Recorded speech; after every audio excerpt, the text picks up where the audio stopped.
The fourth SPAR Grand Prix race took place in Irene, south of the capital, Tshwane, in the Agricultural Research Station. COVID rules dictated that the precinct had to be wide open, and because there was no existing infrastructure, everything had to be brought in and built from scratch. Fencing, tents, SPAR branding, the finished structure, toilets, even painting the grass was done by an efficient and willing team of helpers. By the evening before the race, it was all done, essentially a pop-up instant race venue. The competitors, all of them excellent runners, gathered early on Friday, Heritage Day. Among them was Yvette van Zyl running her first race into the Olympic marathon. Yay! While top 5 SPAR Grand Prix contender Sean Oldknow was all smiles. The route comprised of 3 equal laps around the area, passing the start-finish point twice on the way. The colours of the pro clubs, Boxer, Nedbank and Marion Roberts were again evident, but this time a large group of development runners from the 4-2 school in Johannesburg joined the group. On Heritage Day, the organisers arranged for the national anthem to be played.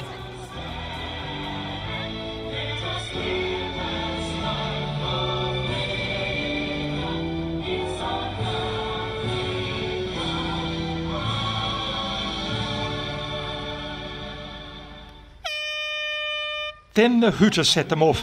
At stake were 2 things: big prize money on the day and valuable SPAR Grand Prix points for both the open category and the 5 age group categories. Also, for the first time, there was a single start, permissible now under reduced COVID rules. The same early pattern as in Durban was evident. Tadu Nare and Glenrose Zaba making the early running. Gerda Steyn talks about running without spectators. There's always energy to be drawn from crowds. Not only do we get to race each other, but we also have home support, which is always a big encouragement, especially when you get tired during a race. But during the past 2 years, we have learned to get accustomed to how these races are being put together. And I don't think there's one athlete in the field that could say, actually, because there's no crowds, I'm not interested. We are just super grateful that there is a chance to race, and that sort of aspect of it overrules the fact that there are no crowds. Tadu Nare of Ethiopia and Nedbank has won all 3 of the races so far, but this time she had Glenrose Zaba close by early on in the race. Like most East African distance runners, Tadu trains on the hills at high altitude. She did the training in the area like mountainous area, but in this kind of race, she said it should be flat. The chasing group included Lebo and Lebachong Palula, Patience Marowi and the always competitive Yvette, who talked about her Olympic experience in Sapporo.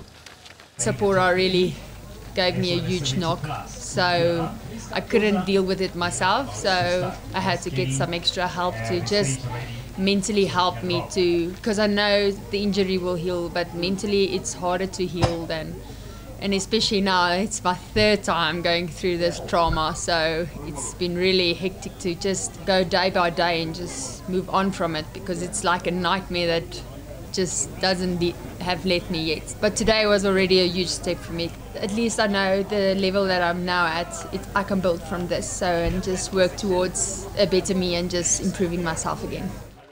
Now into their second lap, Tadu and Glenrose were still together. The boxer running looking stronger than in the earlier races where Tadu had got away early. The strapping on Glenrose's knee was evidence of the injury that kept her out of the Cape Town race.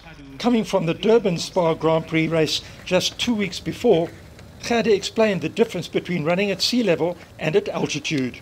It was a much different race to the 2 weeks ago when we ran in Durban, but we knew the challenges that we would have today. Of course, it is at altitude, which is always a challenge for when you're really trying to push the pace. And the route as well, it made it very interesting. We knew what to expect. We knew it will be twisty and turny. So today's challenge was, personally, I think that it was a challenge for today. It was about position and it was fantastic. On their second lap, Glenrose was still in touch with Tadu as the pair made one of the tight turns on the course. This was an excellent run by Zaba, who is much more at home on the hills of Tshwane, where she lives. SPAR is a proud sponsor of the End Gender-Based Violence movement, and our focus now turns to Ina Berger, a domestic violence survivor. She is part of the Voice of Hope, an organization that works with women and children affected by GBV, and she shared her story with women from an area called Plastic Heart in Tshwane. She has also written a book called I Survived 9 Bullets. This guy from the police station, he was the station commander. He was not somebody unfamiliar. I trusted this guy with my life. He had a child, he loved my children, and we were going strong. The moment that he moved in with me, I started picking up this guy's behavior was changing. From lovable to, he had a lot of jealousy suddenly. We had a fight, and I said to him, I don't need you in my life. You can move out anytime. So suddenly, within 2 days, he got a weapon. And on the 24th of June, 2012, he gave me his hand and he said, can we talk? And I said to him, what about? And I thought, well, this relationship is over in any case, let's go and talk about it. And he went to the bedroom door, locked the door, and he put the key into his pocket. And he bent down to the safe, opened up the safe and took out the 9mm with 2 magazines, moved to the opposite of our small bedroom, and he started firing 14 bullets. 9 of the bullets went through me, so I was in a coma for 9 days. When I woke up, my whole life was totally destroyed in a way. That's what he did to me. The Voice of Hope organization allows Ina to take her story to women across the country to motivate and encourage those affected by GBV to speak out and get help. Her hope is to ultimately provide shelters all over South Africa for survivors. I do believe that Voice of Hope is not standing just for, it's not a word. There's always hope. Talk to somebody. Do not keep it quiet because you give him power. Stop giving the perpetrators power. Stop that perpetrator. Give him a name. Give him a name. Behind the 2 leaders, the race for the next 6 spots was hotting up. Tshwane was in 3rd place, with Fortunate Chidzivo and Kesamlansani in 6th and 7th. In between were Yvette van Zyl and Lebo Palula. Yvette was looking happy and strong, while Palula was consolidating her Grand Prix top 10 position, a good place to be with just 2 races to go. Chidzivo and Molatsani were still locked in battle, with Lebogang Palula and Patience Maroe tracing the leaders by some distance now. Van Zyl and the other Palula twin were ahead of them, while further back the age group competitions were also hotting up. Judy Bird in the over 60s again looking unbeatable. There were several sharp turns on each lap, something the runners sometimes don't really enjoy. The turns were sharp, but it sort of matches the route, the type of course that it was, because the entire course was challenging. And again, you just have to get through the challenge that is placed in front of you. We all had to do the same turns, and we had to all climb the same climbs. I've never tried to use this route to run a personal best time. It is more to just compete. So it was brilliant. I wouldn't fault it. Going into the second lap, Tadunare had finally broken away from Glenrose Zaba.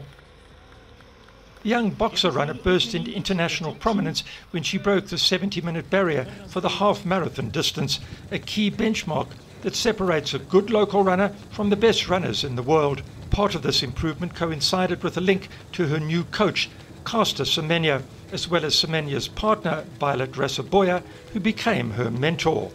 I became an athlete when one of my teachers at the primary school taught me that I'm talented when it comes to running.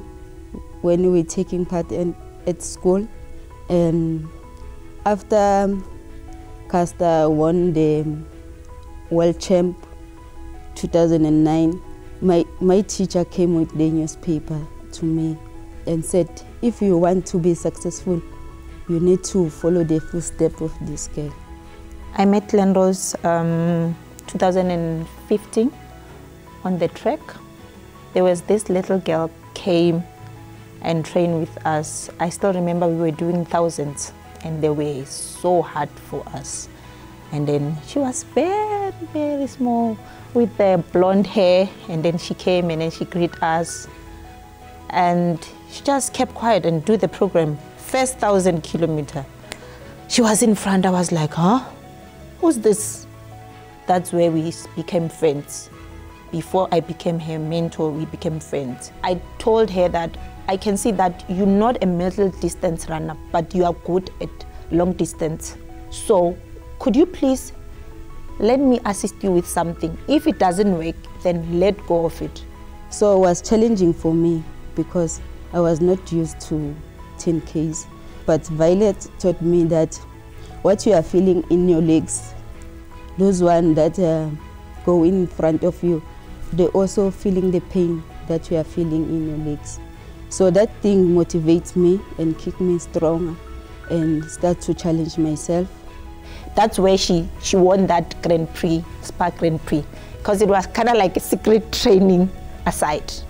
Was my wish since I was young to be the Grand Prix winner. When I was watching the races all the time, I was telling myself, those girls, when I am coming there, I will beat them and I will be one that winning the Grand Prix. I was also believing in myself to win the Grand Prix, even though it take me time to win it. I can say one word, she's a very patient person, a very patient athlete.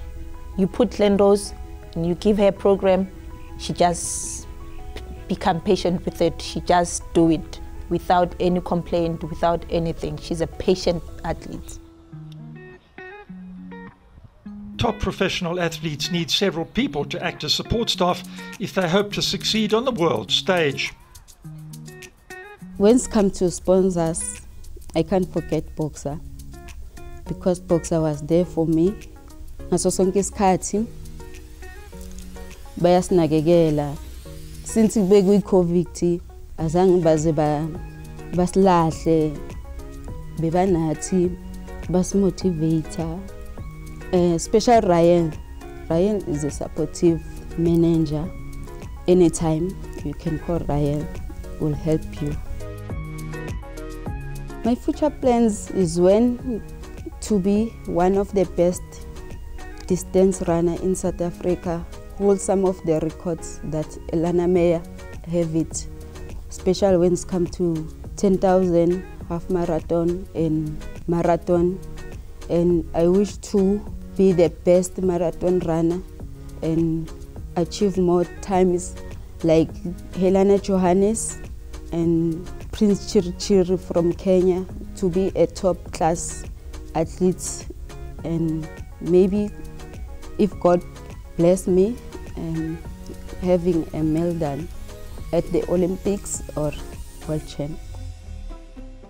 Costa and Violet have taken Glenrose under their collective wing. The Olympic champion's vast experience on the highest stage of all will be invaluable to Glenrose. I think it's a connection that we have. We have been friends for the longest, and for me, it wasn't all about coaching her. It was about helping her to become a better athlete, to be able to manage herself, to boost her moral support, so she can gain confidence and stuff like that.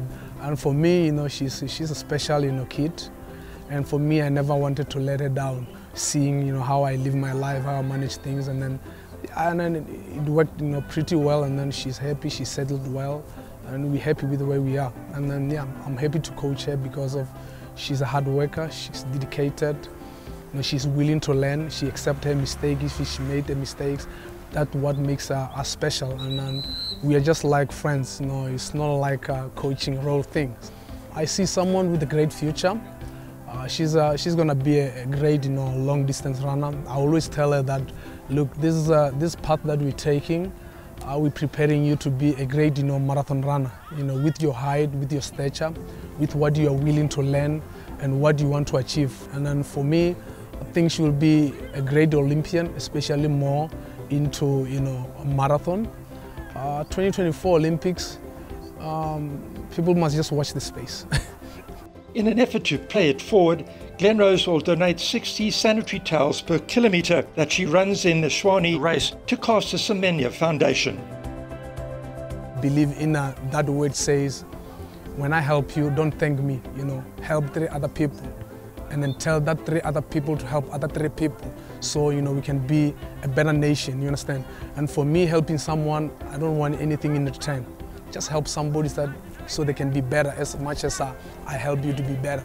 So I'm very grateful, with her thought, trying to help, those other 3 so that other 3 can help other 3, It's beautiful, thought that it shows that she has learned something. Back in the action, Tshwane was midway through the race and now with a decent gap over Glenrose. Tshwane, as she did in Durban, was in 3rd place. This was the first SPAR Grand Prix race this year to be held at altitude, and in late September, Pretoria's famous spring heat was beginning to be felt. The pace was slower than on the fast coastal courses of Cape Town and Durban. Keep going, Glenrose. So it was Tshwane, Glenrose Zaba and Tshwane in that order, a carbon copy of the Durban race. Like Glenrose, Yvette van Zyl lives in Tshwane, and she was now alone in 4th spot, running through the peaceful farmlands of the research station. On the multi-lap course there were runners all over the place, crisscrossing each other as the race developed. Tshwane was increasing her lead all the time. With 2 Grand Prix races to go, the Ethiopian superstar has her sights clearly set on an overall win in the series. The coming race in Joburg, the area will be the same with this area, and it could be mountainous. That's why I don't expect much from that race. But regarding to the Port Elizabeth, I will do my best. And her best certainly has been good enough so far. Between 100 and 120 meters. So Tadu is pulling away. Glenrose was now about 25 seconds behind and still looking comfortable and hoping to score her 3rd second place in the series. Tshwane was having another great run, but her focus will soon be on the Cape Town Marathon in a few weeks' time. Some way back, the older runners were pushing hard. Judy Bird in the Murray and Roberts colours was aiming for a time close to 41 minutes. Tshwane has been superb so far this year, running a lifetime best of 31.27 in the Cape Town SPAR. Glenrose was happy with the warm weather and the undulating course. Her rhythm was smooth and there were no signs of the niggling knee injury that kept her out of Cape Town. Pretoria is always good. Weather condition, even though it's hot, but I used to hot because I'm training here. My knee so far is getting better because I can keep on training. I'm doing so well when it comes to the program. Now I'm getting better because I'm finishing the program than before. Not happy just to be well ahead, Tshwane managed to actually speed up in the final 2 kilometres. Like Tshwane, Nare also has her sights set on a full marathon later in the year. These days where the really big paydays happen. Heading towards the climax, it was Nare, Zaba, Steyn and van Zyl. But the real battle was for 5th place, where Kesamaletsani had managed to shake off fortunate Chitsivo. In the context of the Grand Prix, crucial, as both women had run all the races and were vying for 2nd spot behind Nare. Maletsani is now getting back to her best form. In fact, a week before this, she had won the ASA Cross Country Championships in Amanzimtoti. My team was really optimistic about that. We did try to get to essays, with a different mindset, just to check if my injury will hold on, so that we can at least finish the SPAR Grand Prix races in the next 3 weeks. So going down there was just a mission to test out how my body and my legs feel. But it turned out to be a very lucky day for me, and I'm really impressed. And it really humbles me that I can at least add one more title to my name. Keeping hydrated is pretty important on a hot day, even in a race that lasts not much more than 30 minutes. Running on your own is not as easy as in a group and requires intense concentration. Zaba, Nore and Steyn were all on their own out there, making sure that they kept their rhythm, shape and pace. With less than 2 k's to go, Nore's lead over Glenrose was now 31 seconds, with Steyn a further 20 seconds behind the Boxer runner. Even though she ran another marathon recently, in Japan at the Olympics, Gerda has recovered well and should do really well in Cape Town. Glenrose has yet to venture up to the 42-kilometre distance, something that she and her coach will delay for a while as she concentrates on the shorter stuff. Vet, of course, has a sub-2:30 marathon to her credit, as well as the world record over 50 kilometres.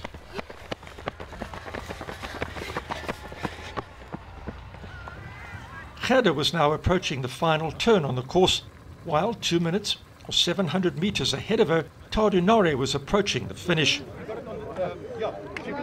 The 20-year-old Ethiopian was busy delivering another masterclass, her time a lot slower than in Durban, but nevertheless extremely pleasing. The race was very competitive. She was also running fast, but she was in training for another race. That's why the burden is high on her. That's why she couldn't run as she wanted. The 2018 SPAR Grand Prix champion picked up her pace and charged into the finish area. For Glenrose Zaba, today was confirmation that she is over her injuries and definitely still the top-ranked South African over the shorter road running distances. She managed to do well, breaking 34 minutes on a challenging, twisty course, and was duly ecstatic afterwards. Today I had a good race. I work hard because I'm at home actually. The problem was hills. When it comes to hills, I was not that strong because being long time not doing hills, so I have speed, not the strength of hills. Another solid run came from Gerda Steyn, the Olympian. Her third consecutive podium position and a solid time of 34:16. Gerda is well known for her positive attitude to racing, be it 10 k's or 42. Today was no exception. It was a fantastic race. Very happy with the repeat result from 2 weeks ago in third place. It was once again a fantastic day here. Sunshine, clear roads. It was just brilliant. Tadu took her fourth win out of 4 in 32:56. In the Grand Prix context, Monotsani beat Chidzivo to close the gap for second place. Stella Marais, Labo Palula and Sean Oldno all consolidated their top 6 Grand Prix positions. A great run also came from Naledi Magata, who won the junior race in a brilliant 35:48. Tshwane Bosman and Judy Bird have been the standout runners in the plus 40 and plus 60 year categories, and today it was the same story. Both women taking solid victories. Bosman ran 36:46, Bird 41:32 and Elmarie Pretorius 41:50 in the over 50 category. In the overall SPAR Grand Prix competition, Nore has a full house of points, with Fortunate a single point clear of Monotsani. The prize-giving ceremony for the various age categories, plus the open category, took place under COVID regulations out in the warm Tshwane sunshine. After 4 races, the SPAR Grand Prix is building up to a fantastic climax, with several categories pretty much settled, but others still up for grabs. For these runners, this competition has been a godsend financially, with nearly 2 million rand available over the 6 races. In just 10 days' time, the Joburg race will take place, with more excitement in store. So, we hope to see everyone at Marks Park on Sunday, October the 3rd. Until then, cheers for now.